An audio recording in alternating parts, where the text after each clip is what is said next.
Obviously, we wish we could all be gathered here on the field like we usually do, but we look forward to whenever that time comes back to us in our lives. But for now, we so appreciate your continued support, and please know that we are committed to staying engaged with you and providing all kinds of exclusive experiences just like these for all of your enjoyment and your entertainment pleasure during what are some challenging times, we know. This season, as you know, we are celebrating our 20th anniversary here at 24 Willie Mays Plaza, and we're going to spend the next hour or so reliving some of the most memorable moments of those 20 years. Now, to begin this trip down memory lane, we're going to take it all the way back to the opening of this beautiful ballpark and a very special panel discussion led by my friends David B. Fleming and the Hall of Famer John Miller. Oh, okay. Thanks, Renel. We appreciate it very much. Look who we have with us here. Three very special guests, great friends of ours. We'll go from top to bottom. JT Snow, Rich Aurelia, Kirk Rueter, all with us here. John and I are going to talk with them about the opening of this beautiful ballpark 20 years ago and maybe some extra stuff here. I did want to start off just on behalf of John and all of us broadcasters, just saying hi to the season ticket members who are out there, telling everyone how much we miss all of you, having you at the ballpark. We're thinking about you every day that we come here. It's fun to have the Giants, making this season interesting, but it would be a lot more interesting with you all here. Another thing that we miss is having you guys around. I mean, we're just so used to having our great Giants alums and especially these three at the ballpark a lot and seeing all of them. So I'll start off before we talk about the park, just asking, is everybody doing okay, what you're up to, and saying we miss you. JT, everything good? Everything's good. Family's healthy, playing lots of golf, social distancing, and I think one of the best things that I've done is my wife and I bought a Peloton, so we're riding that bike in the house every day and shedding a few pounds, and that's about it. We're all good though, and watching the Giants at night, and I always enjoy listening to you guys, Kruk and Kipe, and getting a big kick out of the cardboard figures in the stands, and getting a lot of texts from friends asking if they saw me in the stands, because I think we've all done it with the cardboard cutout. So we're hanging in there, all's good, and enjoying time with the family and the kids. Awesome. Richie, how about you? I shed some weight too, but it was because of COVID. So are you doing okay? Yeah, I'm recovered. I'm doing well. Again, splitting time between Phoenix and up in Healdsburg. So, right now I'm crossing my fingers that our home's okay up there with the fires. But again, just kind of hanging out at home with family, going to some tournaments with my boys, golf tournaments, watching them golf. And, it's funny you refer to those cutouts in the stands. I remember the first day that I did pregame, they showed my cutout in, coming back from commercial. And it kind of looked like I had a tracheotomy because the way they tie them to the thing, there was this huge hole in my neck with the plastic thing sticking through it. But, it's sad not to be around the ballpark this year covering the team, but at the same time, it's good to see baseball back, and, just hope everybody's safe and healthy at this particular time. And Woody, how about you? We are doing good here. We've kind of made our own little bubble here with the shed. I can just hang out there, social distance from the shed, and I'm a good ways away from everybody else. But the family's doing good. The kids, we have been able to go back to school here. They're letting them go like half and half. Half of the days the kids are going remote, and then the other they're going in person, and we're all doing good, hanging in there. And like anybody else, glad that baseball's back and we're seeing some live sports. Obviously, we'd rather be there, be at the park, and be in that regard. But it is what it is, and I would be doing a lot better though, Snowman, if you send me another one of those gold gloves that are in your background. AT wins the number one background of at least this panel, I think. It's the only place I have to go down in the office. I'm in a little bunker down here, so yeah. There you John, go. Woody, there's the other two. Oh, there we go. Yeah, And keep showing. Hey, That's you a know I special got spot you with all those bullets they hit off of me. If you'd have played on another team without me pitching, it'd have been all easy ground balls. Got the Willie Mack Awards and the Gold Glove, so it's a special spot. Yeah, that's pretty cool. John, why don't you start us off talking about the ballpark with our three guests? Well, Woody's here, and Woody threw the first pitch in the new ballpark, the first actual major league pitch. There were a couple of exhibition games before that, but the real pitch was thrown by Woody, and you see those. You see those photos. They turned them into posters of here's the first pitch of the first game in the new ballpark and whatnot. Now, the ballpark was so much different than Candlestick in so many ways. But the people we're kind of talking to today, these season ticket holders, that really was the big difference. Opening day, you would get a big crowd at Candlestick. But if you pitch game 2, you might have 8,000, 9,000, and a 60,000 seat ballpark. So tell us about that very first game. And because it was kind of an honor to be the guy to throw that first pitch in the new ballpark. Yeah, I mean, it was special. And I always told people back then that, you know, when I look back 10, 15, 20 years, it would mean more. And here we are. It's 20 years later. But, you know, it was a big honor. And, I mean, I remember the flight back wherever we came from, because we didn't open it at home right away. We were on the road. And I remember Dusty on the plane told me, whatever you do, the first pitch, don't let them hit it out of the park because everybody will always. So if you go back and watch that game, the first pitch I threw to Devon White was probably about. Now I always did throw outside anyway, but it was about 3 feet outside. There was no way he was going to swing at it. So I took Dusty's advice and didn't give up the home run to Devon White, but I gave up enough because Elster hit like 3 that day. So I try to forget that. Now it's fond memories, but we didn't win the game, and I prided myself on giving my guys a chance to win. Unfortunately, we didn't do that, but we ended up winning enough that year at home, so it equaled out. All right. Well, it wasn't the first pitch that got hit out of the ballpark. Which pitch was it? Elster got me. I think it was probably the second or third inning, but so I did give up the first home run, but it was Elster. At least it wasn't the first pitch. Did you guys think that this was going to be a great place to hit, JT? Did you think it was 309 to the right field foul pole when you first got in there? Did you think, oh man, I'm going to hit lots of home runs in this yard? Yeah, we did because that offseason before the park was finished, we went up there for a media day. We took some BP on the field, and the field wasn't finished. And I remember guys were hitting balls, and as you remember, Candlestick, that wind was blowing in from left and right center, and we thought that we were just going to, especially the left-handers, were going to launch balls over that wall. And then as the season progressed, we realized it wasn't as easy as we thought it was going to be. But the other part was that I think the other teams realized we're not going to pitch the lefties inside because they thought it was short also. So that first year, I remember as a left-handed hitter, pitchers pitching me away. And I had a lot of home runs out to left center because that's where kind of the jet stream would go. And then I think as the years went on, they realized, and then when they started putting that center fielder, you know, covering that gap, they started pounding guys in. So it was kind of a different perspective. The first year, everything was away, and then they started pounding guys in. But yeah, it was definitely. We thought we'd be just launching balls as lefties over that right field wall, but it wasn't the case because that wind came in through those archways, as you guys know, and a lot of balls that we hit hard out in that gap or down the line got knocked down. So, and the funny thing for me was playing first base on defense. I would get a lot of left-handed hitters get down to first base.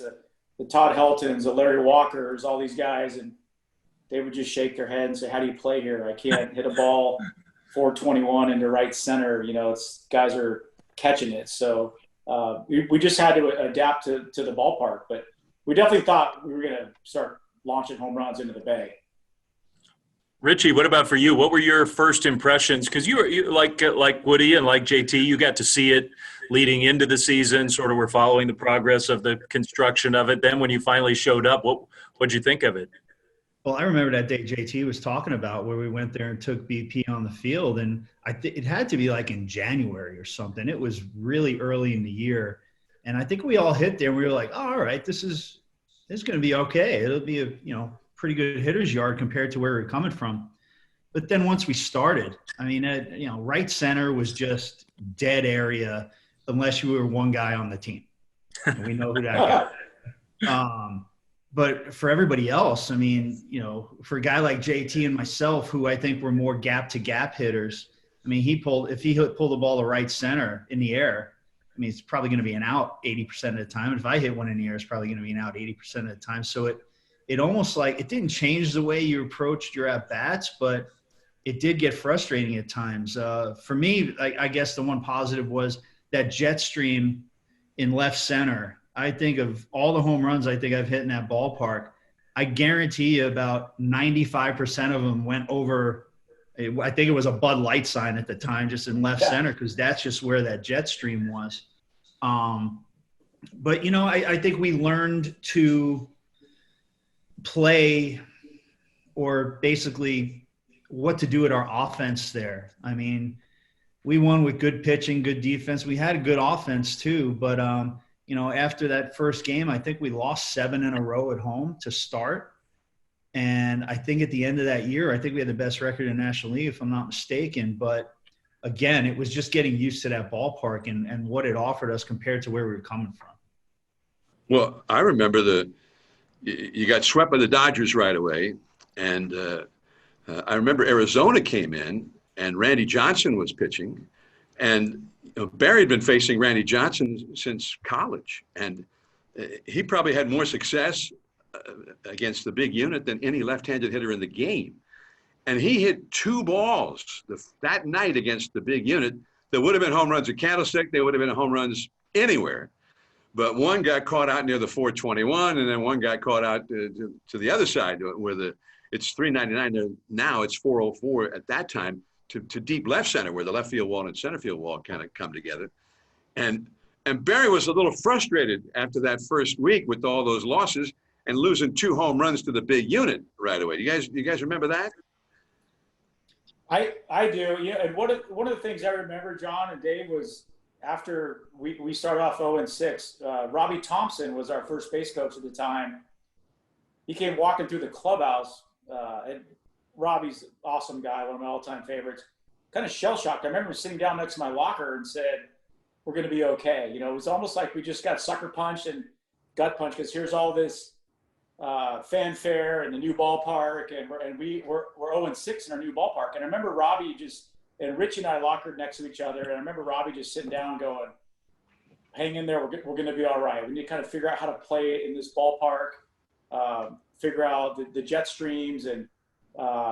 And then, as Richie said, I think we ended up having one of the best record in the National League that year. But it was definitely we got uppercutted and we got sucker punched after the first 6 games, and the fans they didn't know what to do. I remember Richie and Kurt might tell you, when we opened the new ballpark, it was a little bit different than Candlestick. The fans were kind of quiet. It was a downtown crowd, and they weren't sure how to react. And then after 0-6 start, it was difficult, but we built our way back, and we win the West that year. And but I remember that conversation with Robbie Thompson. I'll never forget that. He's like, "Just hang in there, keep playing." And that, he was a tough guy and a hard-nosed guy, and that's what we did, and we ended up on top. Hey, John, I think it worked out for Barry, though, in the long run. I think he's okay. Eventually figured out that ballpark, I think. He was one of the few guys. He was one of the few left-handed hitters that could keep that ball down to 309 down the line fair. Like most guys would yank it foul down into the cove, and he was the one guy that just his swing was built to keep that ball fair. So that's what I'm saying. He did okay for himself. The one thing I remember is we finally got out of there because we hadn't won, and the fans were thinking there was ghosts and we were never going to win. And we never had rain delays or rain outs.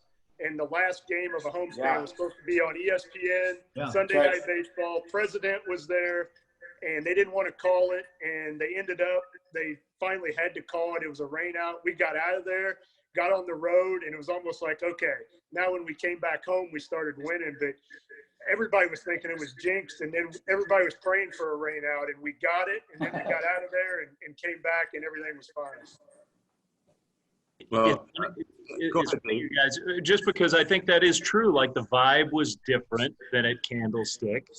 And the feeling, it took a while to kind of feel itself out. But ultimately, I mean, we're talking to Giants fans today. Ultimately, the fans became a huge part of the story of the ballpark. You know, and John referenced it, the fact that it was packed every single night. Do you guys remember either that season or sort of the feeling in the ballpark, whether the fans got into the rhythm of the year, like with you guys as you started to play better, or when that home field advantage really kicked in? I do. I remember that, like I said earlier, the fans being kind of quiet, but then I remember, you know, at home, they don't let the fans in the gates till the end of our batting practice, but then they started coming in and then they were just flooding in, and it was the place to be, and it was downtown, and it was hanging out at Momo's and hanging out down on the Embarcadero and coming into the game, and that old Candlestick crew started coming in. And for anyone that says that the fans don't help you, they do. And at the end of BP, the fans were coming in, getting excited. And then we got on a little run and started winning. And we definitely felt it. And then we just kind of settled in and felt like, okay, this is, you know, a little Candlestick North. We can adapt and win. And, you know, we ended up winning the West in 2000. So I just tell people it took a little bit of time, but once it got going, then it was the place to be. It was the hot spot to be in San Francisco during the week, a 7:00 game, or even on the weekend. I think too, Jack, one of the things that not even about the first year of the ballpark, but just in my career that I remember is, you know, you play in Candlestick, and we play those games in '97 against the Dodgers where there's 60,000 people, and we sweep them 2-game, and it's so loud. When Brian Johnson hit that home run. But then we moved to a new ballpark. It takes the fans a little bit of time to get used to it, get into it. It took us time to start winning games. But when we got to the playoffs that year, and I remember 9th inning, I was on deck, and you were up. We were down 2. Barry was on second, and you hit that home run off of Benitez that cleared the arcade, just cleared the arcade. Yeah. And I remember being on deck and literally feeling like the ground shake from the fans, like just how loud it was. Right. And it was like I had that same feeling in '02 when we got to the World Series, when Kenny drove in David Bell, and it was so loud. And that's where you really get to feel like the impact of a home field advantage with the crowd behind you, because it was almost deafening. It was so loud, but it was so loud you could actually physically feel it. And that's something I've always remembered, through my career and even post-career. Woody, do you have a favorite? I mean, those are two of the all-time great moments in the history of the ballpark. Do you have a moment that you were a part of that you remember? Well, I mean, I'm thinking the same way they are. I mean, we only got that really at Candlestick if we played the Dodgers. That was when you would feel that home field advantage. And that was what's so great about San Francisco is we felt it every night. I mean, they came out every night, every year, and filled that park. Hey, Woody, I got to go back to me in the World Series to get the double. There you go. Now you're better. You were breaking up for a minute. Yeah, we got you. Right. No, it involves both of those guys that we got on there with me, because Richie had come in and said, hey, you know, Molina's going to be slow.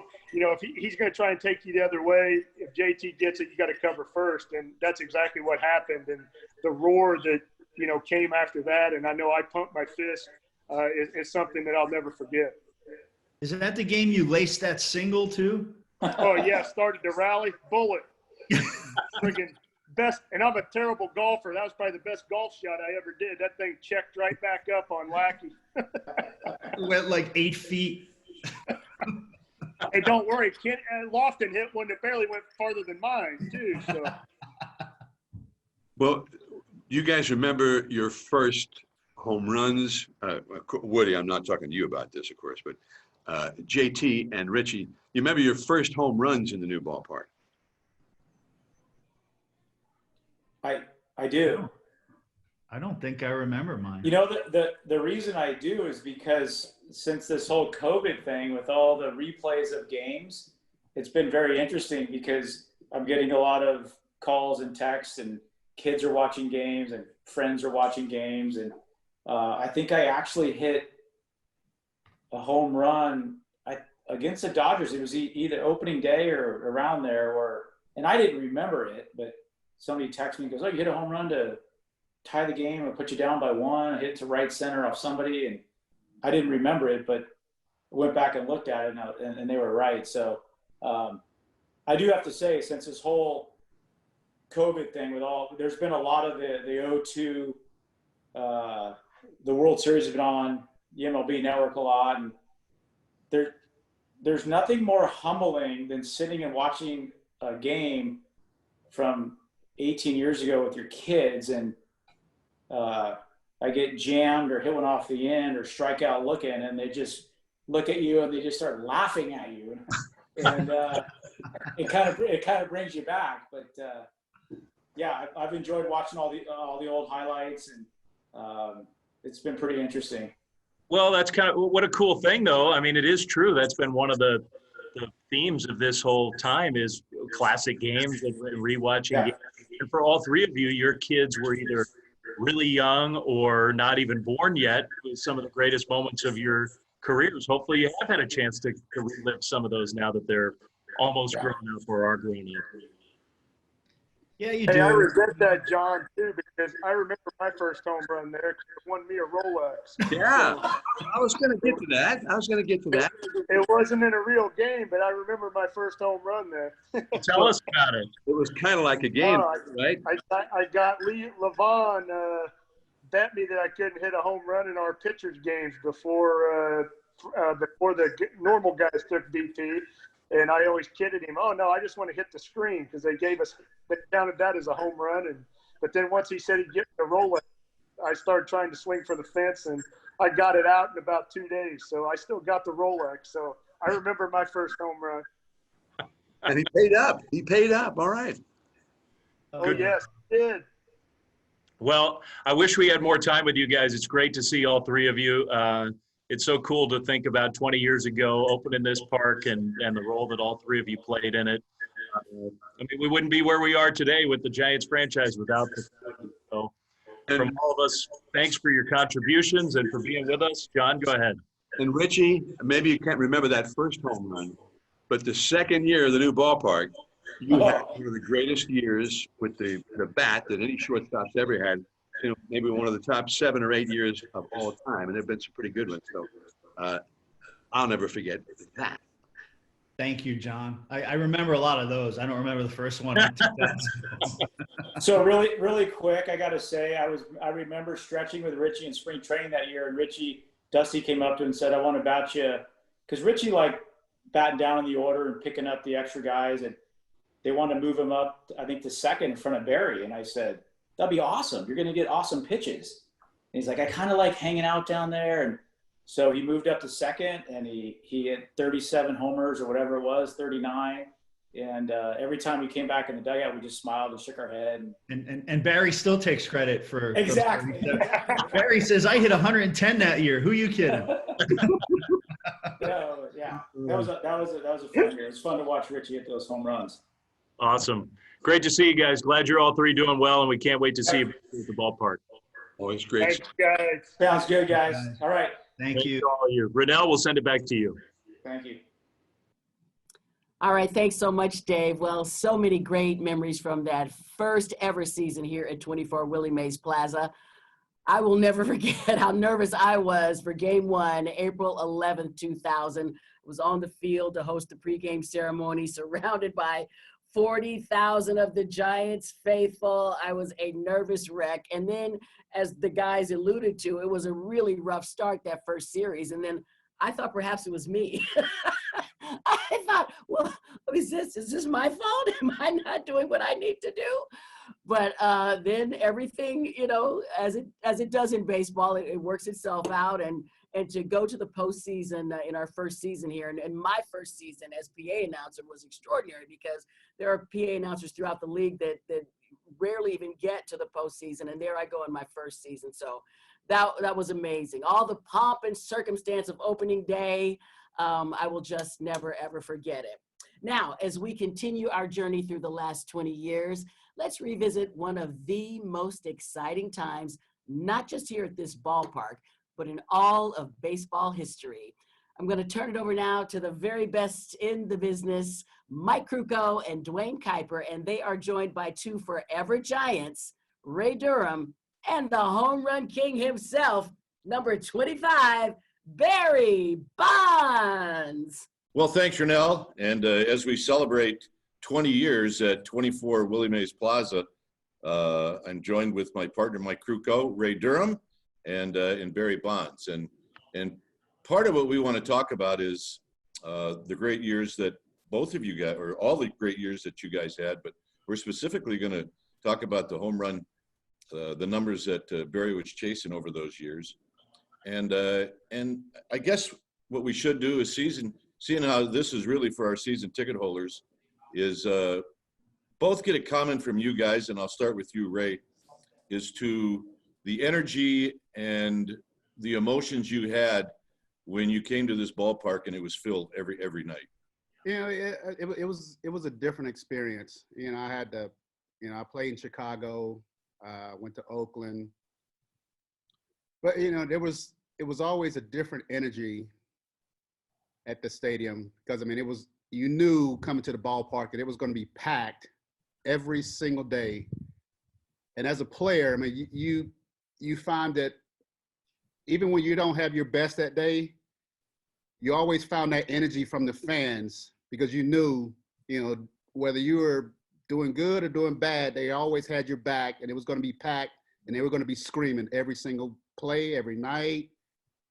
It was wonderful to play in that environment. Barry, your thoughts on our fans?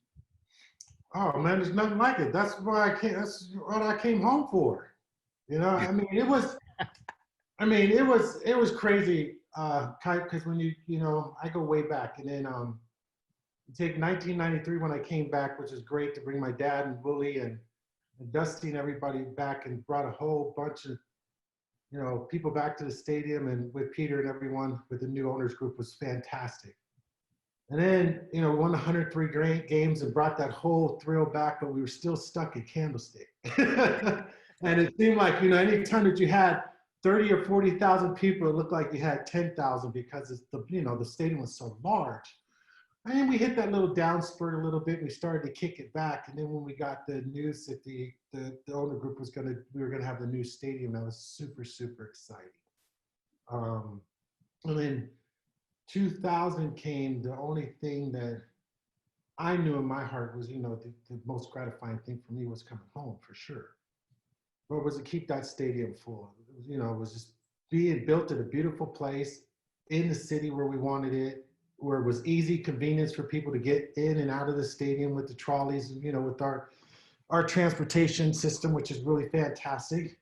And our jobs as players was to just keep their butts in the stadium. And Yeah. so, I mean, we did our best, and you know, I think we did a pretty good job, and I think the teams after us have done even better. Well, you always reference the fans in '93 when you guys won 103 games. Mm-hmm. You referenced it in '96 when you were trying to go 40-40. It had not been for the fans and your teammates, it really wouldn't have interested you. And yet, you know, it was an accomplishment you look back on now, which is pretty cool. And then the '97, you went to the playoffs. Mm-hmm. So all those things were fan motivated, and now it rolls into a brand new ballpark in 2000. Mm-hmm. And at the time, you know, we didn't know how this ballpark was going to play. We thought it was going to be a short porch. Kevin Elster hits 3 home runs the very first day it opens up. You guys that year scored 5.5 runs a game. Nobody ever called it a bandbox or it favored pitchers, ever. No, it was great. I mean, Mike, I grew up with all these people. I grew up with the fans. You know, I was a child. Well, as a fan, you know, like even though my father played baseball, I still sat in the stands with all the fans ever since I was a little kid. And I got to grow up with all of them, which is really great. Because half the people that stay outside the fence, I've known since we were all the same age, you know, and growing up together. So my connection with the people goes back to me with them as a child, running up and down the seats as a child in the stands. Ray, when you first got to at that time, Pac Ballpark, did you look at it as a tough place to hit, or did you just go about and take your at bats normally? You know, I wasn't a home run hitter anyway. I mean, I was a gap to gap.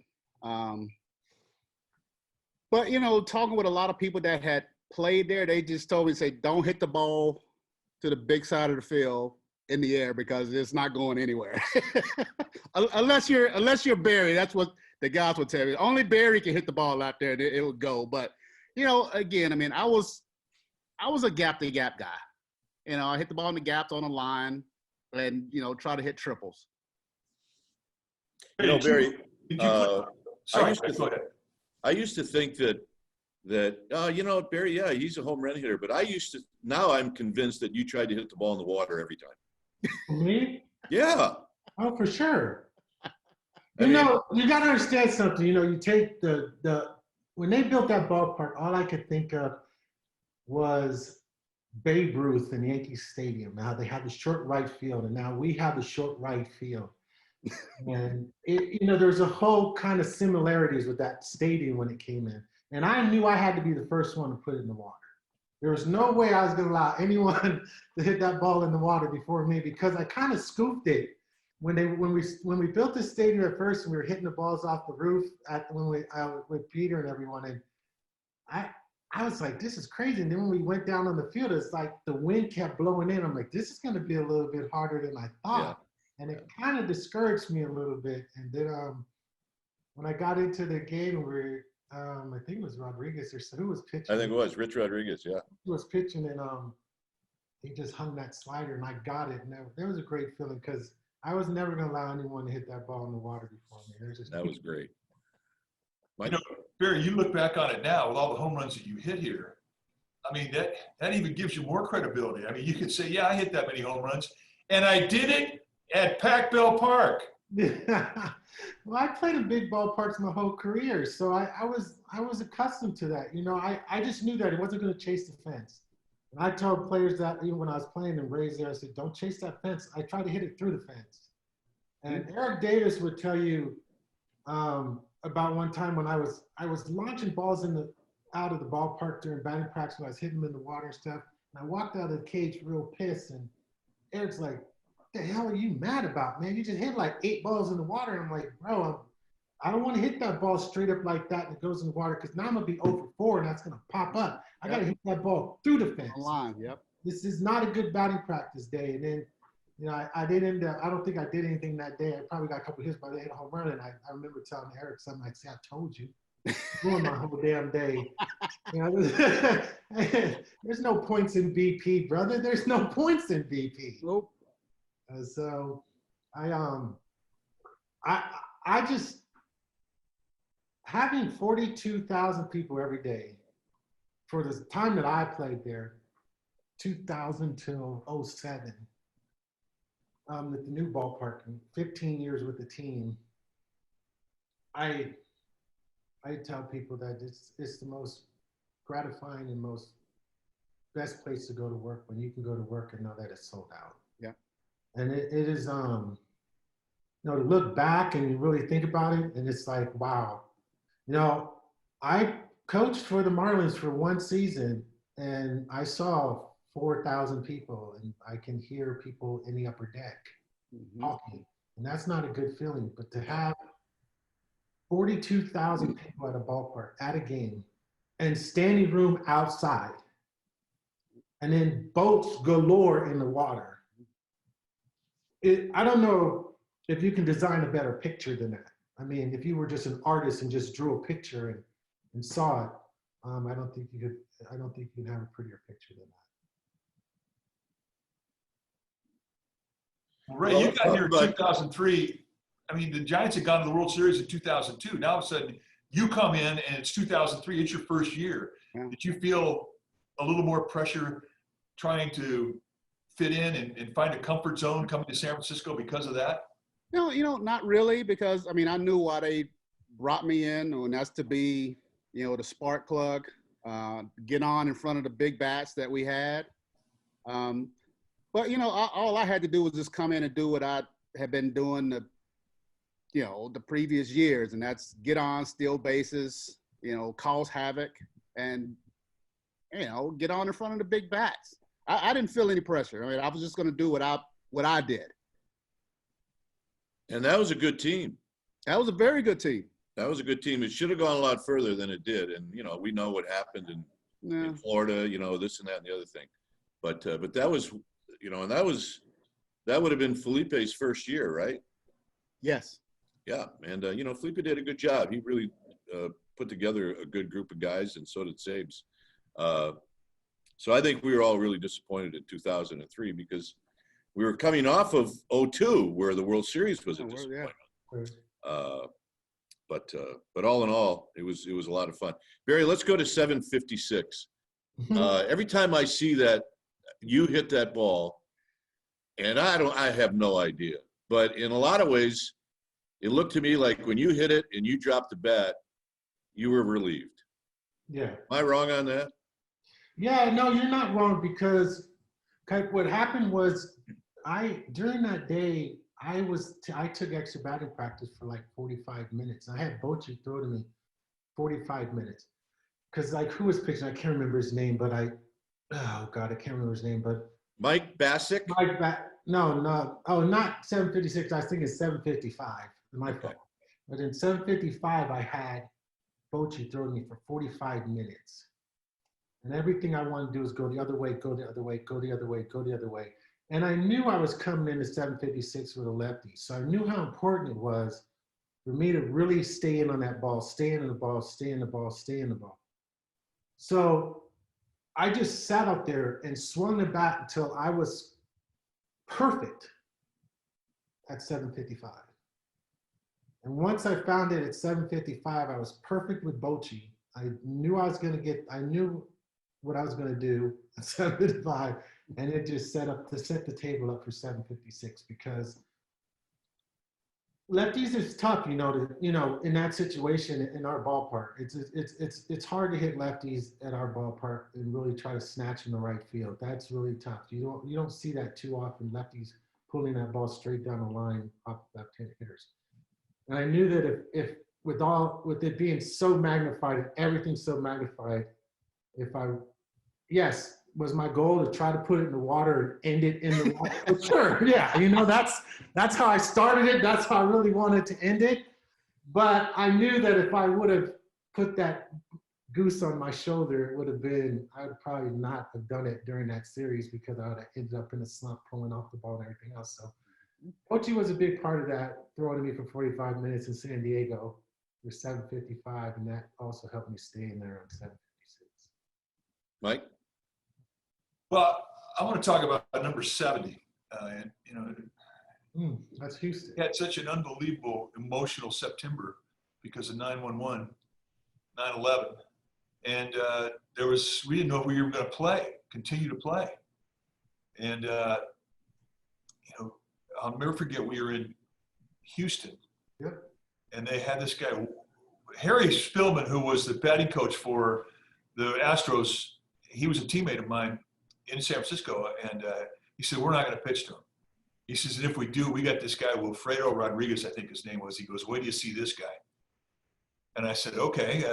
But anyway, as luck would have it, they did finally pitch to you. Mm-hmm. Larry Durker was the manager. And I see this guy coming in from center field, Wilfredo Rodriguez. And his first pitch, he threw it halfway up the screen. And it was about 97, 98 miles an hour. And I'm thinking, oh, God, that's great. They got some guy blowing cheese that doesn't know where it's going. And you stepped in there and tell us about that at bat. Well, I had when my son was there, everybody was there. And I remember that time too, because we didn't know we were going to play. I had Major League Baseball came into my room even before the series started and said that you were having death threats and we got all these people monitoring you and everything like that. And I said, all right, that's fine, but I didn't really think much about it. I just said, okay, they said, we'll have somebody out through the stands. I said, okay. Now my son and everybody's all, worrying about, me being walked and everything else. And I was trying to explain to my kid. I think my kid helped me too, because I got to distract myself with saying, son, there's more to baseball than hitting home runs. You got to steal bases. You got to manufacture runs. You got to every time they walk me, I can steal a base. I can do this. So I was distracted by that. And half the time I wanted to choke him and say, can you just be quiet? I'm trying to be focused. But you can't really do that. And so, when he threw, the harder the pitchers would throw, the better for me, Mike. That's just it. I don't have to stride that much. I don't have to move that much. Power pitchers are all the same. They're all going to go back to what they do best, is power. They may try to finesse you a little bit, but they're going to go to their bread and butter. And I knew he was a young pitcher. I knew he threw super, super hard. And once I saw it once, it was, if he threw it again, it was going to be over. And I was just, he just did it. He threw the pitch again. And it wasn't like I knew it was coming. It wasn't like I was sat there. I just sat there and said, if he does it again, I'm going to just shorten up my stride, don't stride. He creates the power, ballpark small, just hit it. And just don't try to hit it over the fence, just hit it and I hit it. And I was excited as hell because I couldn't believe it. And I was really disappointed at the same time because I was happy, Mike, and I was mad. Because remember, I had that bet with Sean Dunston.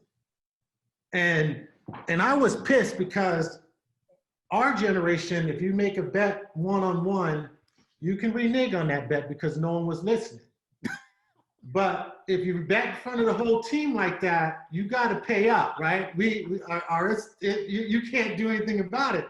So when Sean was sitting there going in spring training, and I was hitting the ball so well, and I had such a good spring, he was just going, man, it looks like you're going to break home run record. I said, no one's going to break that record, Sean. And he just kept irritating me. And he says, well, if you break the record, you owe me a car. And I was like, well, it ain't going to happen. So in front of everybody, with my mouth, like I always had, if I break the damn record, I'll give you a damn car then. I was like, because I knew it wasn't going to happen. And then at the same time, I'm running the bases, going, I just lost $100,000 at the same time, man. But it was worth it, bro. Believe me, it was well worth it. But I mean, you don't want to lose $100,000. But you should have said a Yugo instead of a Mercedes. Yeah, a watch. Hey, a watch. And I was only a tied at that time, and I really didn't want to do it, get past it because I knew it was coming. But when I'm going home in my hometown, my fans, which I call family, my people, no, I'm just gonna pay the $100,000 because this is over with. Because I'm not gonna disappoint the people at home. That was just wasn't gonna happen. And Chang Ho Park, I knew I'd hit home run off him because I hit home run off him almost every time he pitched. Yeah. You did? I knew Chang Ho, if he's pitching, it's over today. And so I didn't know I'd hit two off him, but I knew one was going to happen because Chang Ho always pitched to me. He would never pitch around me. It's a cultural thing with the Korean and Japanese pitchers. They don't like to do that. So I knew he was going to come at me. So I knew his chances were going to be slim. And then you got the knuckleballer for 73. I didn't ever think that would happen because I could never hit a knuckleballer. You guys have seen my stats against a knuckleballer my whole career, and they're horrible. And I got Candiotti once, and he owned me all year. And then, Springer's a knuckleballer guy. I didn't think I'd get it. I had to stutter step twice, and I just swung, and I got lucky, and I hit it. And that was a lucky hit, basically. It's the only home run that I can remember where you just tucked it right down the right field line. All the other ones were hit in the wall. It's the only one that when you hit it, I didn't think it was going out. I didn't either. I was never good with the knuckleballer.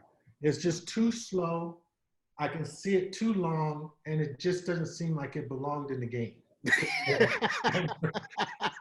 like playing softball to me. It's like I just don't see it that well, but it's a dangerous pitch, and I couldn't wait for it to get high enough because I always say chase the strike zone, don't chase the ball, right? So knuckleballs, you want it to get up a little bit so you can catch it. And to me, that's out of the strike zone swing. It doesn't make any sense to me. So I'm trying, by the time you wait for it to drop down, it ends up in someplace else and you miss it.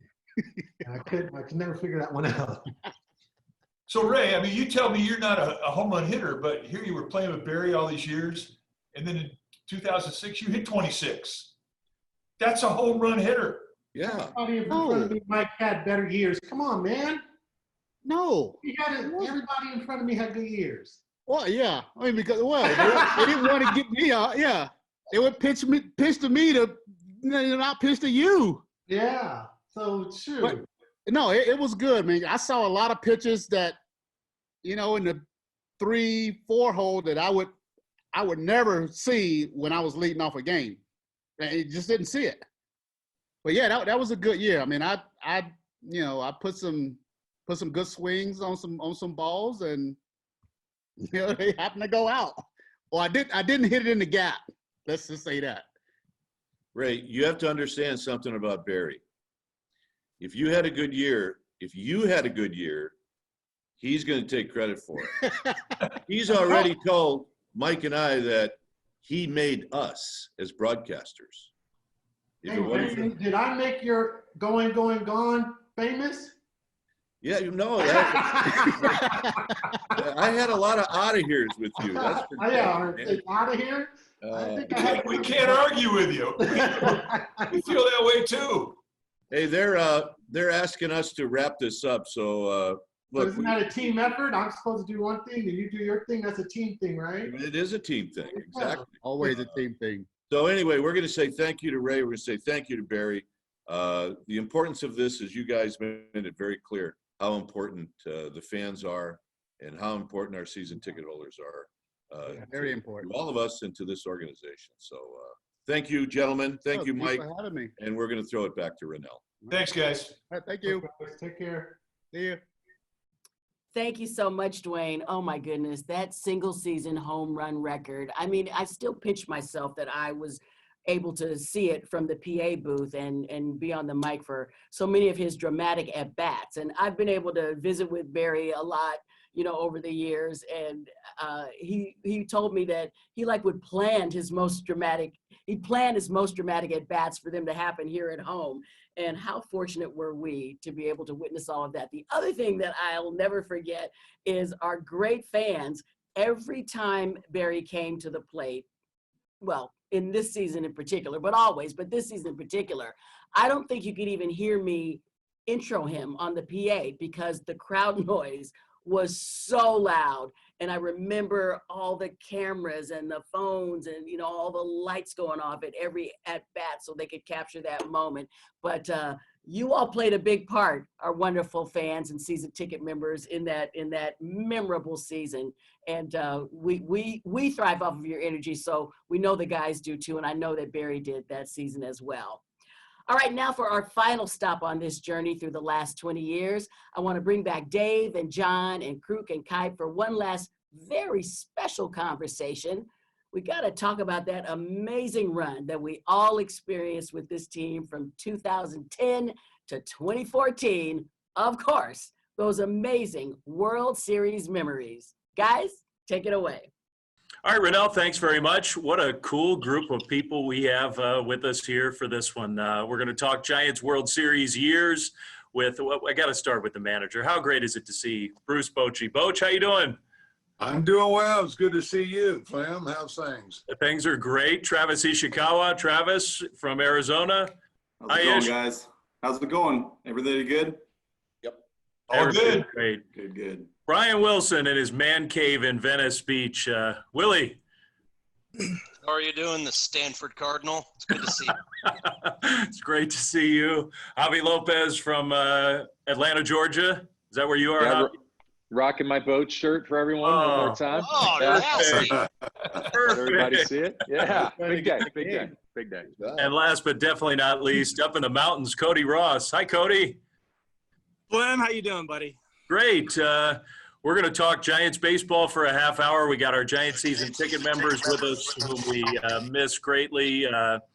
It's so great to have a chance to get together and just talk some Giants ball for you. I got to start with the manager, though. And I promise we're going to spend our half hour on Giants memories and 3 world championships. But how you enjoying retirement, Boch? It's gone well. I feel for everybody with what we've had to deal with, and it affected me. I had to cancel a lot of plans this summer too. I had with my wife, but I spent a lot of time with the family and doing some things I've been wanting to do. But it's good to watch baseball. See you guys doing games. That's always a good thing. How do we sound? You sound good. I tell you what, That was a trick question, Coach. It's got to be tough on the road, for you guys to, to do this. But you can't tell, watching the games. You guys are so good at it. So nice work. See why I asked that question? Question did. Just a total setup. Good question. Mike, why don't you get the honors of kicking us off as we talk about Giants World Championships and all our memories with these guys. Why don't you lead us out? Okay, well, I'm going to open it up with Cody Ross, and because when Cody first got to the Giants, it was a time right around the trade deadline, I believe, and I had heard a conversation between Aubrey Huff and Pat Burrell when the rumor of Cody Ross possibly joining the team was being floated around, and just the three of us were talking, and Pat Burrell said, if we get Cody Ross, we'll win this thing. And when Cody came, I told him that story. I don't know if you remember it, Cody, but did you feel like you were the guy that was going to take it over the top? Well, that's no, absolutely not. I did not feel that like I was that guy, but I did have a lot of confidence. I wasn't swinging the bat all that well. Coming from Florida, I know they were trying to dump my salary, and I heard the same rumor. I heard that they were trying to block me from going to the Padres, and I just thought that it was just another rumor. And next thing you know, they're like, hey, the Marlins let you go on waivers, and you're going to the Giants. And I'm like, what? I'm like, you kidding me? Like, that doesn't ever happen. Nobody ever lets a guy just go. It's just like they're like, oh, yeah, we see that you're interested. I'm going to pull you back. So anyways, lo and behold, I get there, and I get just greeted by the most amazing clubhouse I've ever been into. I know Javi was recently acquired as well. And, I walk right in. Bochy welcomes me with open arms, and I walk around the clubhouse shaking, everybody's hands. And I'll never forget, I get to Matt Cain's locker, and, he's the only one that like didn't get up to like give me a hug or anything. He like looks at me, like looks up, and he's like, why'd you bat flip me whenever you hit that home run? Like dead serious. How Painter is. And I'm like, man, I'm sorry. It has nothing to do with, you, but, and he's like, no, I'm just kidding. But anyway, everybody was just so excited. But then I go down, I look at the roster, and I'm going, oh geez, like, where am I going to play? Or am I going to like try to play, third or short? Cause we have like 7 outfielders.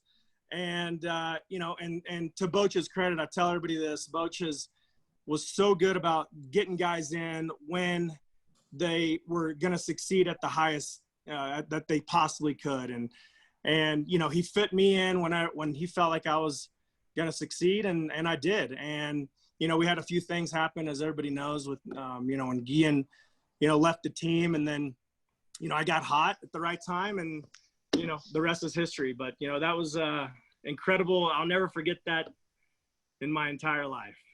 That first day I walked into the clubhouse. So, Boch, you just knew that Roy Halladay, that was the perfect matchup for Cody. You just – I got to put him in a position to succeed. Yeah, I didn't have – well, we used analytics, but it didn't show that on the computer. But the truth be known, we got in the box there. He mentioned Guillen, but he kind of played his way off and then ended up leaving the team. But and Cody, he just got his timing at the right time there. And, of course, we saw what he did in the postseason. And, that's what good hitters can do. They get locked in. They can carry you. And he was certainly doing a great job of that. John, you want to jump in? Well, that game, there's a sort of a backstory, isn't it? That when we're talking about the big series with the Phillies that nobody thought the Giants were going to win outside of San Francisco. The Phillies had been to 2 straight World Series. They had the same club. They had those great veteran pitchers, and Roy Halladay had just pitched a no-hitter in the division series. And I mean, number one, you end up in that game, but there's a little bit of a backstory as to why you had the approach that you did. Can you remember that story? Can you tell us that story?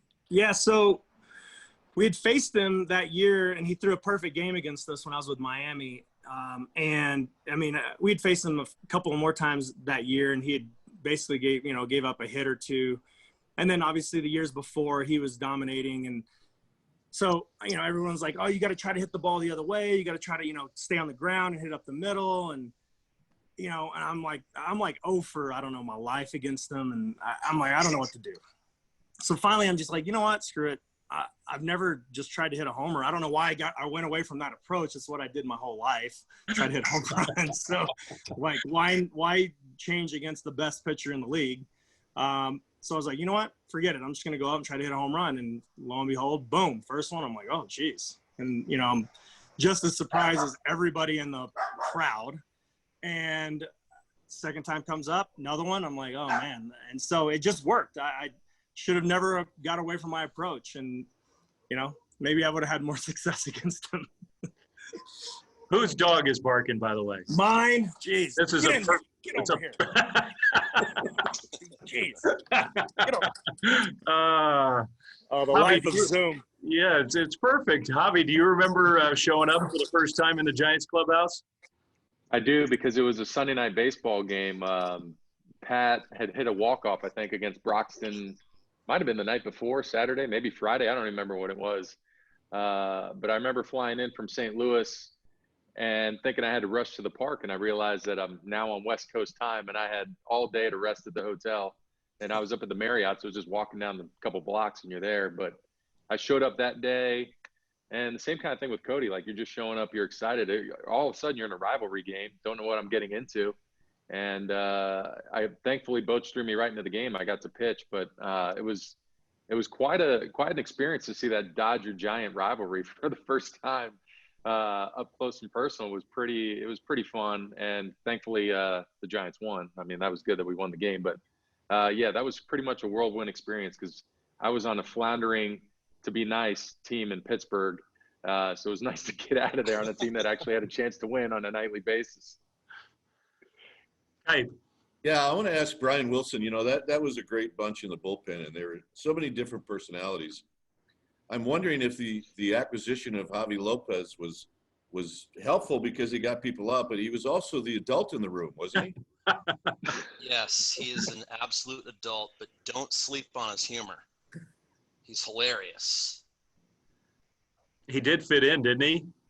Oh, fit right in. Real personable, did his work, and not only did he just not give up a run, he just didn't give up hits, which was really nice, because then I got to come in after a lefty and just, wow, this feels pretty good. Even though I got a little shaky sometimes, Bochy. We don't have to talk about that, but we got the job done. Hey, that in 2010, you got the last out, and I think Lincecum probably could have finished off the game. I wonder, Bochy, if you felt like, hey, the guy that deserves to get the last out is Brian Wilson. I wonder if you thought about that. Yeah, you know what?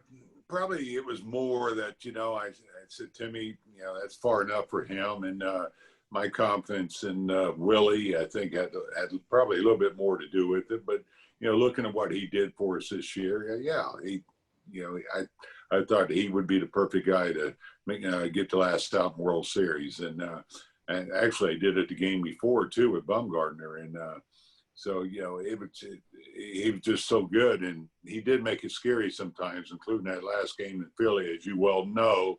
You know, he had to put a couple of guys on to face one of the best home run hitters in the game. And heart's still pounding. But luckily, he did it, you know, easier in those last two games of the World Series. But Bochy, I will never, ever forget, because those playoff games, I would leave the booth because I had to be, you know, MLB screams at you when you do the post-game interview. You got to be out there right away to do if you're not there, you miss your chance to do an interview when the game ends. So I would always come down if the Giants were winning and come into the clubhouse and kind of hang out in the back of the dugout. And I was standing behind you while Willie was facing Ryan Howard while he was pitching that whole inning. You were doing there was a little fidgeting and pacing. Yeah, no, Willie, I think he enjoyed it. I think sometimes he even looked over. He wanted to make sure I was pacing.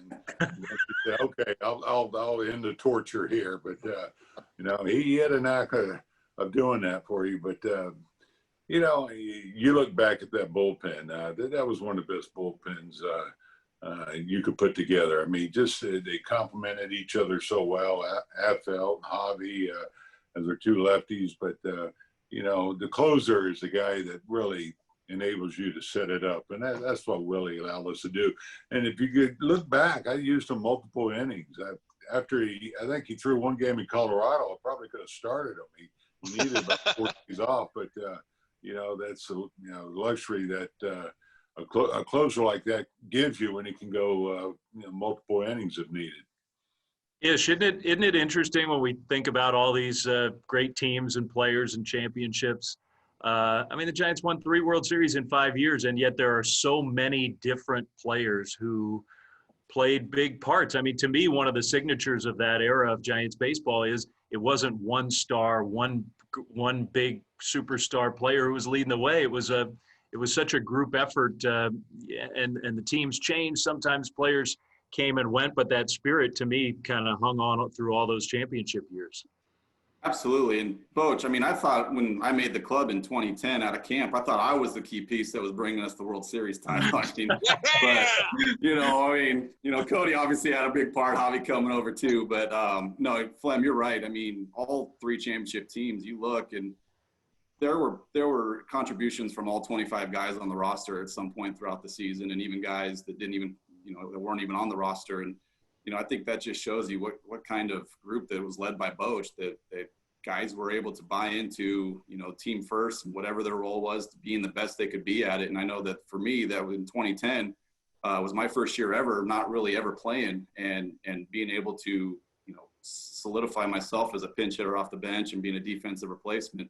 Definitely I feel like helped the club. Whereas, if that's something that I couldn't adapt to, I don't, I'm not nearly as good as I would have been that year for sure. Yeah. Mike, go ahead, Boch. I feel bad in 2010. I didn't realize that, I could have had a Swiss Army knife in Travis. I didn't know he could play anywhere on the field. And, but 2014, we did realize that. And so quite a story, though. That's one of the most impressive stories, what he went through that year, and got his way back up to the big leagues. And Brian Sabian says, "Hey, I think he can play left field," and goes out there and does a nice job. It ends up hitting a home run to put us in the World Series. So, you're right. They're all different, but that was certainly so special. Ish, did you think you could play left field? You were good with it? I mean, in AAA, I was great.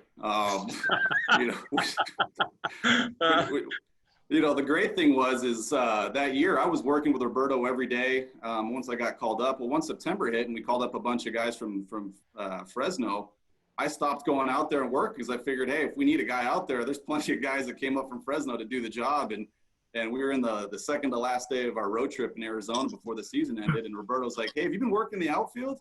And I was like, "No, I mean, we got all these guys from AAA. Like, I figured they'd be going in before me." He's like, "Why don't you take some ground balls tomorrow during batting practice?" I'm like, "Okay, sure," not thinking anything of it.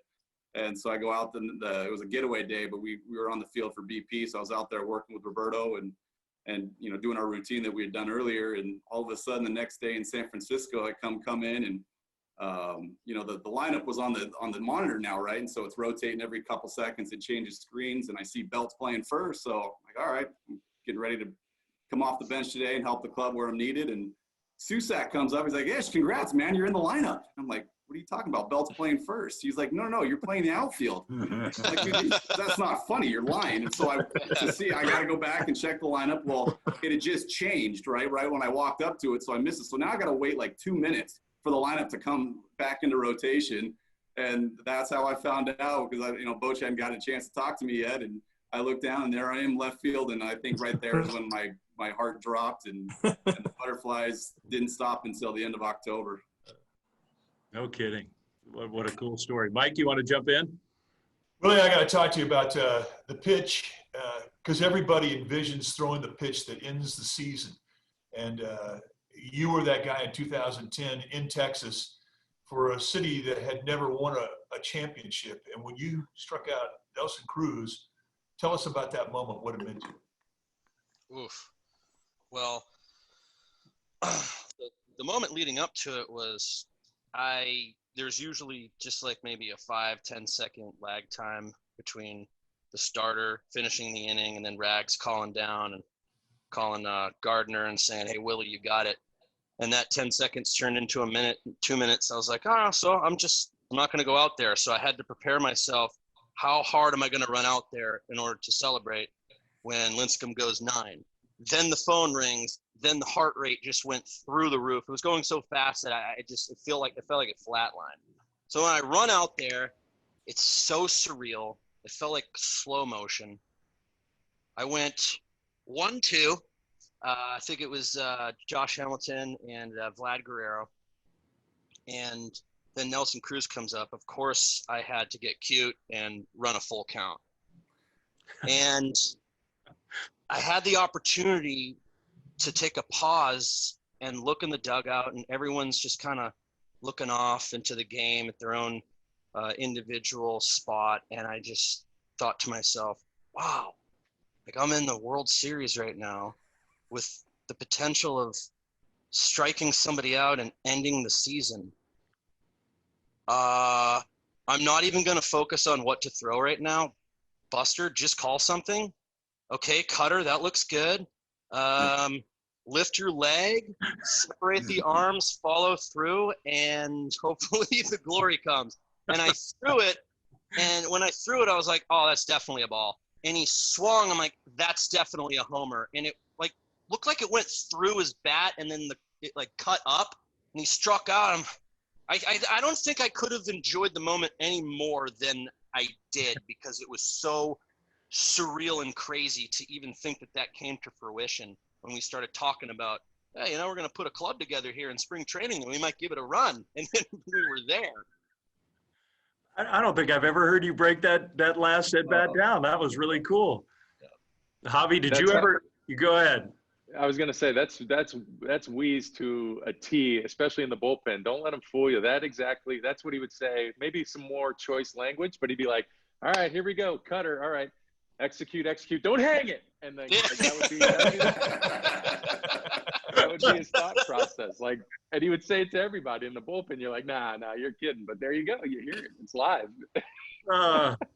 Willie would always joke about checking on Bochy when you were out on the mound. Did you ever look and see what your manager was doing over there? I tried not to. No, I'd listen for the ball bucket if anybody kicked it. Then I know you're not doing something right. But that's it. You try not to make eye contact. Thankfully, being left-handed, I was always looking the other way. So that was good for perfect. me. Yeah. Good one. John. Well, the thing about the 3 championships in 5 years, and I saw the Yankees win all of those championships in the late 90s through 2000. And I always thought one of the keys for them was that bullpen. They never gave up a lead late in the postseason. And all of those guys were good relievers. I mean, they had the great Mariano Rivera, Stanton, and Jeff Nelson, a bunch of guys. But they were always better in the postseason. And that made them better than all those teams that they played, because they would come from behind in the late innings all the time. Now we come to 2010, 2012, 2014, and our bullpen was just like that. You guys were all better. You had great seasons, and yet you somehow were always better in the postseason. And Javi, you were that way. Brian, I mean, 2010 was just a tour de force for you, Brian, in that postseason.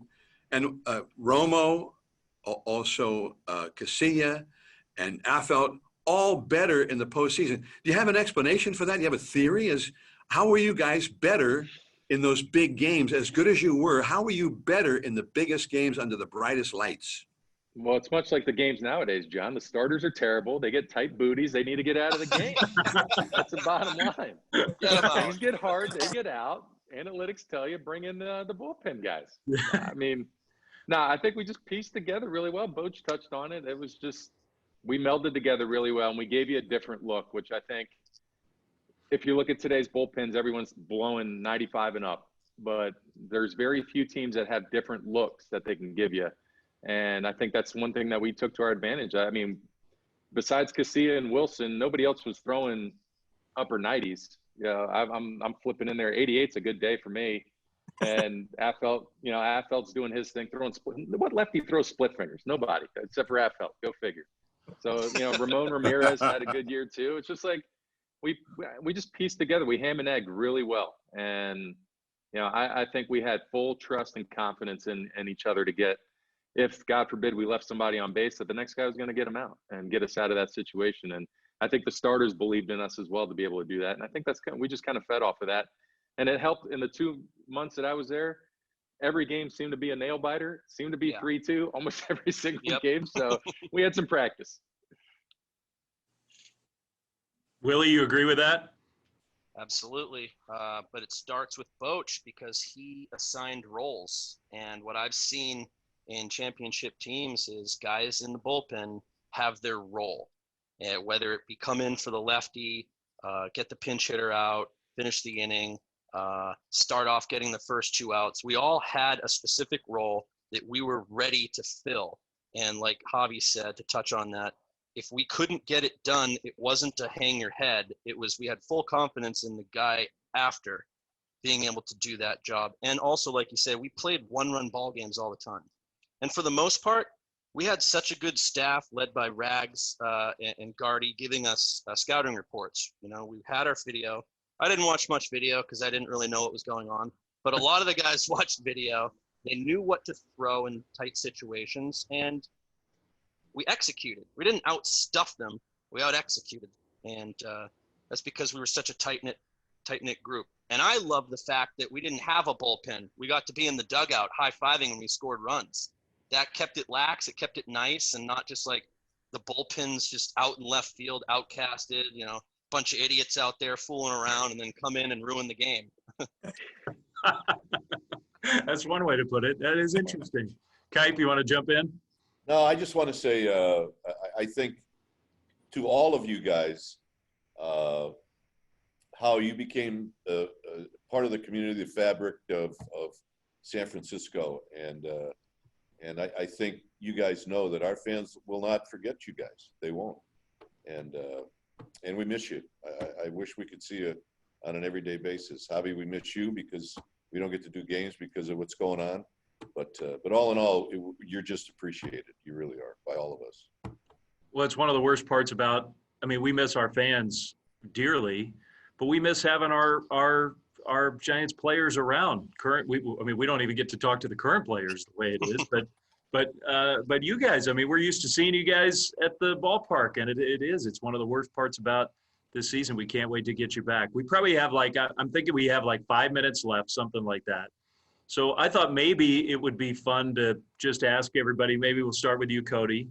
They're obvious. It can be an obvious answer. It can be something maybe we wouldn't expect. But in those championship runs, whichever ones you were a part of, was there a game or a moment that either we wouldn't expect or that you still think about to this day? Well, there's a few, but I always tell everybody that the number one thing that comes to mind every single time. There's a lot of great moments in 2010, but it was that last pitch. We already talked about it when Brian struck out Cruz. That was like the weight of the world came off of our shoulders. We had just won the first championship in San Francisco history, and now we can just enjoy it and nobody can take it away from us and celebrate it. And, I'll never forget every single person on that team that came up and contributed, every coach, every reporter, every TV, radio. Every person. I'll never forget any of you guys. I'll forget many teammates in my past, but I'll never forget any one of you guys. Yeah, well said. Ish, I can think of an obvious one for you. Yeah, there was a game 2 in the NLCS. I think I hit a double off Lance Lynn. It was pretty cool. Other than the obvious one, I'm going to go back to 2010 since that's kind of the group we got here. And I'm with Cody. I'll never forget that last pitch. But I'm even brought back to the last pitch of the NLCS with Ryan Howard. And I remember being at the opposite end, the third base end of the dugout on the step, watching that whole sequence with Utley. I think the tying run was on second with 2 outs, and just the way he pitched to Utley, it was, at least in my eyes, I know he's being very cautious, right? Especially when he fell behind. You didn't want to just give him something to hit and, ended up pitching around him and walking him. And when he struck out Howard, you know, I knew that Texas was a good team, but honestly, at that moment, I knew we were winning the World Series because I thought Philly was the best team in baseball that year. And so when Willie struck out Ryan Howard, I was like, Texas has no chance. I know they got Cliff Lee that's never given up a run in the postseason, but the way we just beat the Philadelphia Phillies that year, it was like, we are going to win this whole thing. And that's the moment that sticks with me from that year. Yeah, and I confess I look forward to Tom Hallion umpiring our games still to this day, because every time he punches somebody out, I picture that moment every single time. It's one of my favorite things. I love it. Javi, you want to go next? Sure. I'll stick with that 2010 theme, and it was a couple of moments in the postseason for sure. Being able to beat Bobby Cox, I know he probably hates this, but doing it in Atlanta and having the whole team send him off and really show the respect. I thought that was really cool. And then Philadelphia doing it in their house, and also the bar not being open at the hotel because Philly was so upset. They closed everything down. That Newcomb was like, go ahead and clear out the mini bars. I thought that was a class move. And, you know, Texas, yeah, I mean, just you want to win in front of your home fans, but you just want to win in general and being able to celebrate. And I think you go dark for like Weeds was saying, all of a sudden things have happened. You wake up and you're like, wait, what just happened? It was just a surreal moment, and to be a part of that was super, super awesome. And I'm happy I get to see these guys again right now. It's awesome. It makes me happy. Really is. Brian, what about you?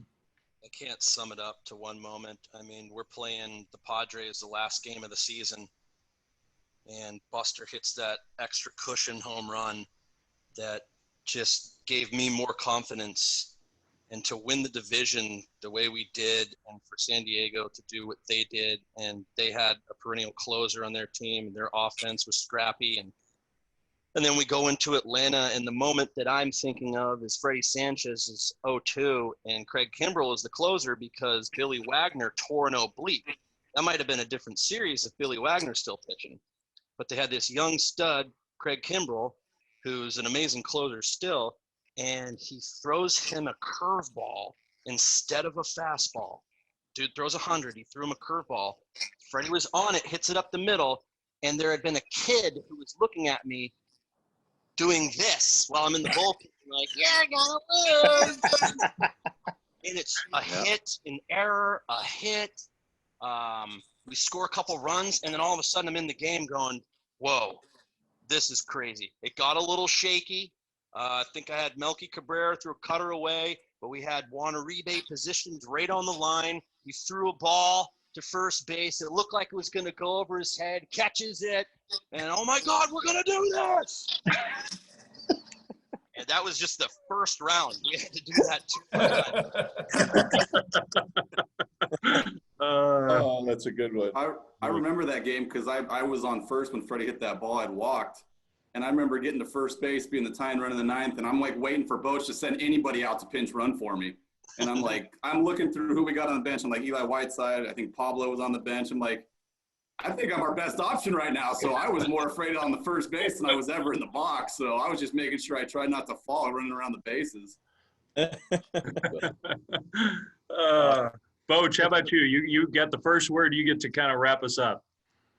Yeah, as Willie said, you just can't sum up one. I mean, there's so many, but I'm going to touch on the one that Willie mentioned in that game where Sanchez got a hit. That was probably my worst moment for a half an inning because in that game, I took out Jonathan Sanchez and brought in Romo, and Bobby Cox, he ended up hitting Hensky, who hit the home run, and now they took the lead.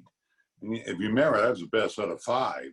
And I'm going, oh, geez, and they bailed me out that year against Kimbrell. And I remember that pitch well, Huff getting a big hit in that inning, Ishii walk. I mean, so many things there. And that's when I really felt that, you know what, there's something special about this team. Willie's 2 pitches, the one that ended the Phillies series and the one that won the World Series, I mean, they were close to being identical, those 2 pitches.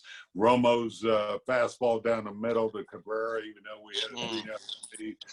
And of course, Bumgarner. I mean, what Bum did, get the pop up off of Perez. I mean, that was the greatest postseason performance ever in a game and get that pop up in Game 7. So, those all go through your head in special moments. So it's good to see these guys and kind of relive them again and see you guys. It's a lot of fun looking back now.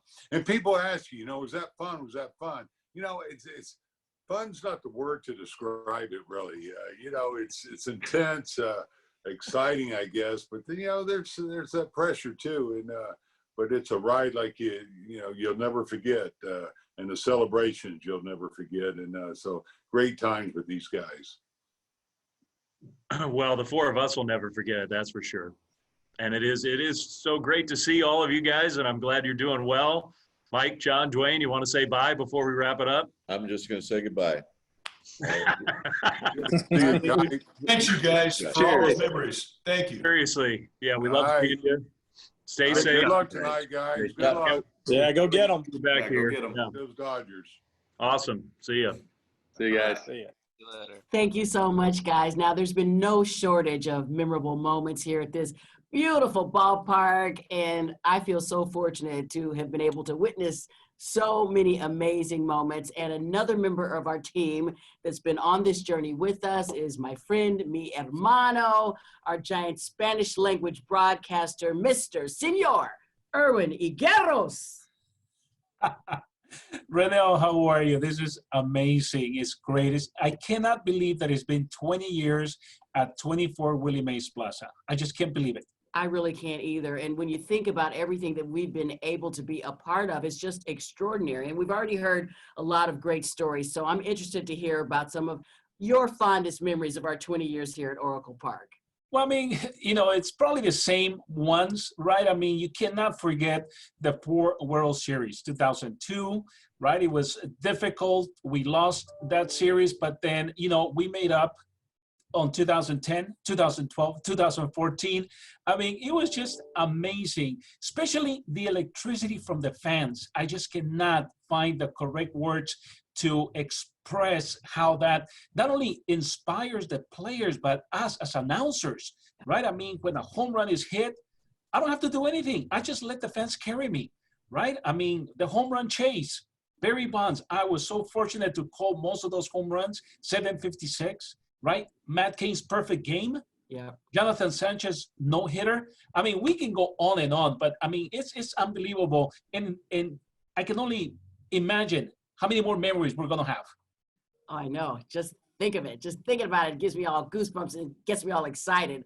I'm just looking forward to when we can all gather together with our great fans back at this ballpark. I pray for that day, right? I miss them. Honestly, I do, especially where we have our broadcast booth. You kind of interact with the fans as they're getting situated in their seats. They hear us. They hear the excitement from the English broadcasters, and then they hear all the craziness that goes in the Spanish broadcast booth. I mean, all the yelling that goes on between me and Tito. I mean, we're not fighting, of course. We're just having so much fun broadcasting the games. It's just unbelievable. Yeah, and I'm sure you, just like me, you made relationships with the fans that are in the section in front of the booth, right? Yeah. I mean, every time I start the broadcast, I always say that our booth is situated behind section 217. And believe it or not, especially now with social media, I even have fans that try to tell me that what sections they're in. And I wish I could just go ahead and leave Tito alone, but we know we can't leave Tito alone. I wish I could just leave. I wish I could just leave them alone and go say hi to those fans, because they're great. They're part of this history of this new ballpark. They most certainly are. And something else that I miss and have always enjoyed is I've had the opportunity to lead the fans in a happy birthday sing-along for Willie Mays every May, right? Correct, yeah. And I mean, the other thing I got to do was, as you know, I got to sing on the field for Orlando Cepeda's 80th birthday. We had the big ceremony on the field, and I dropped a little Espanol in there, right? Yes. I mean, do you remember? I mean, do you remember when you first met Johnny Cueto? I mean, he was so excited because he was looking forward for you to announce him as a Giants player. I mean, I was like, wow. I mean, this guy knows Renel and is just happy now that he's part of our family. I still cannot get over that day. And you were so helpful because we were down there, Sarah and I, to do some interviews in the clubhouse. And, you know, Johnny was holding court, as he does with all the Latin players, and all the beat writers were just kind of sitting, waiting for Johnny to, you know, begin. And I asked you, my dear friend, I go, do you think, you know, Johnny I might be able to speak with him? And then you went and spoke to him, and he let me in first. The beat writers were not happy about that. Of course not, but it's Johnny Cueto. You know, he does what he does. And I was just, I just can't believe it. It's one of those highlights that I will never forget, that visiting ball player fell in love with your voice. That it still means so much to me. And you know, he's a personal favorite of mine as well. You know, something else that I was thinking about was the All-Star game, that whole experience, the celebrity softball game and the futures game and the home run derby and everything. I mean, you were saying how many of these memories that we have, and there's a whole 3 days there in 2007 that were extraordinary that we sometimes forget about because we always talk about the World Series. You know, sometimes we kind of say our ballpark, and people kind of look at me and go, wait a minute, do you own it? And I'm like, no, but it's my ballpark, you know. And in 2007, we got not just the whole nation, we had the whole world to see what we get to see every single day, and we take it for granted.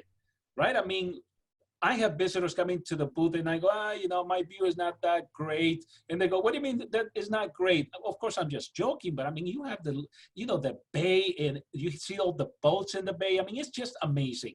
Yeah. And it's so fun to be able to give fans tours, you know, so they can see what's going on behind the scenes, because they get so excited, you know, to get a little peek behind the curtain of what we do. Something else for me, Erwin, that I didn't expect when I got this job is all of the, not only the visiting ball players and managers, but the visiting broadcasters that I've been able to meet over the years, you know, like the great Marty Brenneman and, you know, Keith Hernandez and so many, Don Sutton, you know, be able to meet all of these great, I met David Ross when he was doing an ESPN game right after he did the season on Dancing with the Stars, you know, and so I never expected that. That's been a really amazing opportunity to meet some of my, you know, my players that I idolized growing up, you know.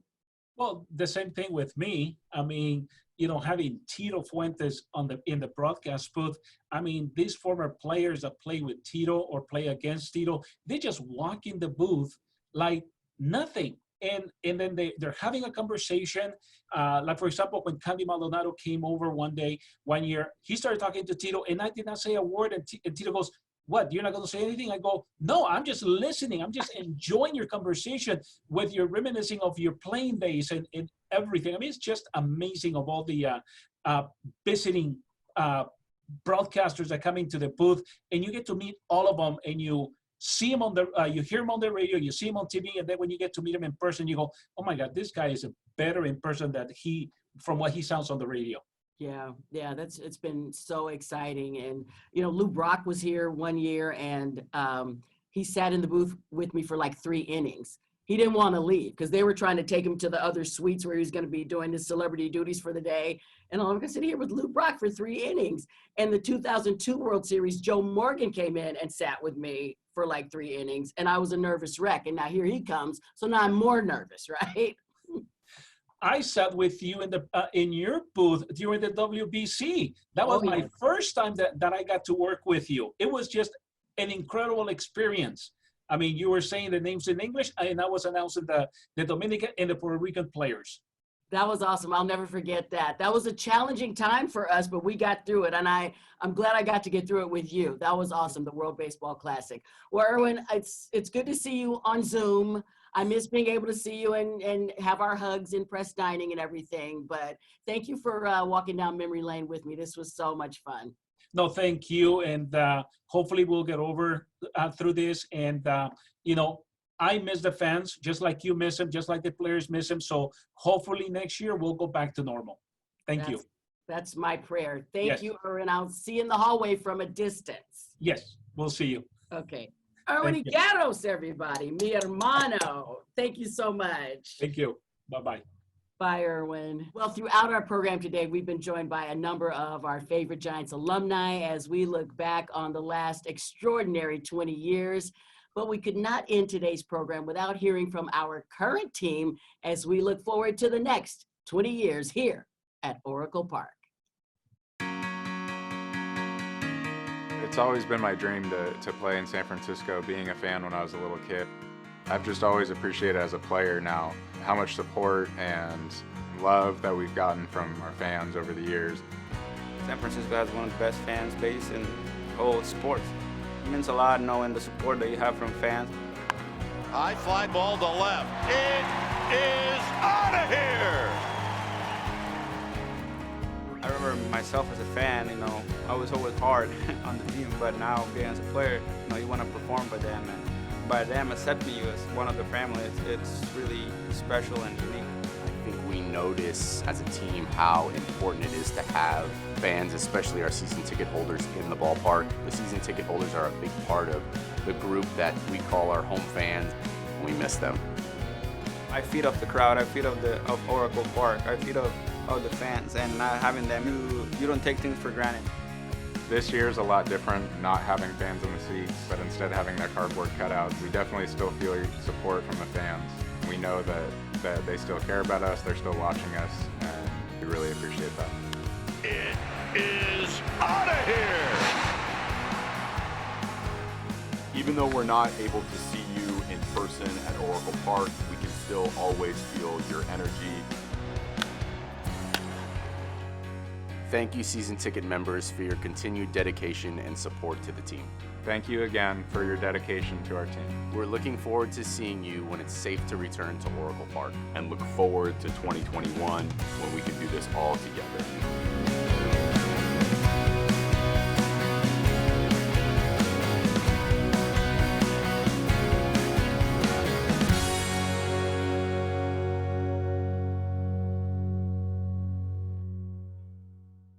And now, everyone, as we wrap up our program this afternoon, I want to personally thank each and every one of you for your continued support of the Giants.